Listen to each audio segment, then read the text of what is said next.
তুমি আবার কি করছো? এই যে কালকে ডালটা একটু গরম করছি। তোমার তো চাল ডাল সব হয়ে গেছে, আজকে কি করেছো? দেখাচ্ছি। ডালটা গরম করে নিয়ে খেতে দিয়ে দেবো। আজকে তো রিহো সকাল থেকে বাড়িতে ছিল, তা খালি বারবার মনে হচ্ছে ও খাবে ও খাবে, ও যে খেয়ে চলে গেছে ওর মামার সাথে সেটা ঠিক মনে থাকছে না। আচ্ছা এদিকে আসো দেখাচ্ছি। আজকে ভাতের হাঁড়ির মধ্যে আছে অনেক কিছু। ভাত, তার সঙ্গে এই যে কালকের যে গাটি কচু মাখাটা ছিল সেটা ফ্রিজে ছিল, তো ওটা আমি ভাতের মধ্যে দিয়ে দিয়েছি, ভাতের সাথে একটু গরম হয়ে যাবে সেই জন্য। আর আমার জন্য একটা কাঁকরোল সিদ্ধ দিয়েছি, এটাকে একটু মাখতে হবে খাওয়ার সময়। এই গেল। আর ডাল ছিল কালকে, ডালটা গরম করছি। আর ডালের সাথে খাওয়ার জন্য এখানে আলু ভাজা নিশা করেছে। তবে আলু ভাজাটা না আর একটু মচমচে করতে বলেছিলাম, ঠিক আছে যা করেছে করেছে। আর তো ডালটা এই যে কালকে মুসুরির ডালটা রয়েছে, যতই অল্প করি না কেন তাও বেঁচে যায়। এই তো হচ্ছে ব্যাপার। এইদিকে রয়েছে হচ্ছে তোমার রুটি। আর যেটা হচ্ছে সেটা হলো এই যে এখানে না ও আজকে পটল আলু দিয়ে ডালনা করে ডিমের অমলেট দিয়ে তার মধ্যেই একটা কারি করে দিয়েছে। আসলে ওকে আমি বললাম, নিশা তোরা অমলেটের মানে আমরা যেরকম অমলেট করে ঝোল খাই সেরকম খাস? তো ও বললো যে হ্যাঁ দিদি খাই, কীরকম করবো? তাই বললাম তোরা যেরকম খাস সেরকম কর। তো লাস্টে ও এরকম মানে আলু পটল টটল দিয়ে, পটলের আলাদা তরকারি করতে বলেছিলাম, তো যাই হোক ও সবগুলো দিয়ে একসাথে একটা তরকারি করেছে, ভালো হয়েছে খেতে। আমি খেয়ে দেখেছি, আর রিও এটা দিয়েই ভাত খেয়ে গেছে।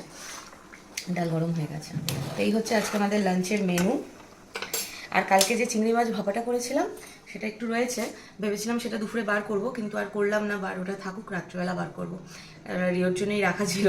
তো যেহেতু এখন ওর মামার সাথে যাবে, তবে তো উল্টো পাল্টা এটা ওটা খেতেই থাকবে হাবি যাবি, সেই জন্য আমি জাস্ট একটুখানি ভাত ওকে একটা ডিমের টুকরো দিয়ে খাইয়ে দিয়েছি, মানে অমলেটের একটা টুকরো দিয়ে খাইয়ে দিয়েছি, যে কিছু খেয়ে যাক তারপরে বাইরে গিয়ে। ও আচ্ছা, তোমরা অনেকে বলছিলে আমাকে সকালের ভিডিওতে কমেন্ট করেছো যে দিদি এই যে চিড়ের খিচুড়ি এতটা বেঁচে গেছে, আর বানিয়েওছে অনেকটা, দুজনের জন্য বানিয়েছে প্রায় 5 জনের আন্দাজে। তো বলছিলে যে দিদি এটা দিয়ে তুমি কাটলেট বানিয়ে নাও। তো কাটলেট বানানোর আগে হলে বানাতাম জানো তো, কিন্তু এখন সমস্যা হচ্ছে কাটলেট বা চপ, কিন্তু এখন আমার পক্ষে তো সম্ভব না। তাই আমি বলছিলাম সকালবেলা সমাধিও এসেছিলো যখন, নিশাও ছিল, বলছিলাম যে এর মধ্যে না একটু চিকেন কিমা বা একটু চিংড়ি মাছ টাছ দিয়ে জুত করে মেখে চপ বা কাটলেট বানানো যায়। तो निशा बोलছিল दीदी ठीक है आप फ्रीज में रख दो, कल हम आके बना देंगे, आप बोल बोल के देना हम बना देंगे वैसे। তো ভরসা পাচ্ছি না এবার, ব্যাপারটা হচ্ছে তাই। তোমাদের দাদা বলছে অলরেডি ওটা গেছে, ওর মধ্যে আবার জিনিসপত্র দিয়ে মেখে চুড়ে তারপরে যদি খাওয়ার মতো না হয়, দরকার নেই, ওটার আর মায়া করো না, ওটা এবার ফেলে দাও। তো যাই হোক এই হচ্ছে ব্যাপার, কি করবো দেখা যাক, যদি করি চপ কাটলেট তোমাদের বলবো, কারণ আমার পক্ষে এখন দাঁড়িয়ে থেকে করাটা সম্ভব না, চাপের ব্যাপার। তো এই গেল আমাদের লাঞ্চের মেনুকে দেখিয়ে দিলাম, আজকে একদম সিম্পল সাদা মাটা। কালকে ভালো মন্দ অনেক কিছু ছিল, এই জন্য আজকে একদম সাদা মাটা। আর দেবা দেবী দুজনেই আছি বাড়িতে, দুজনেই খাবো।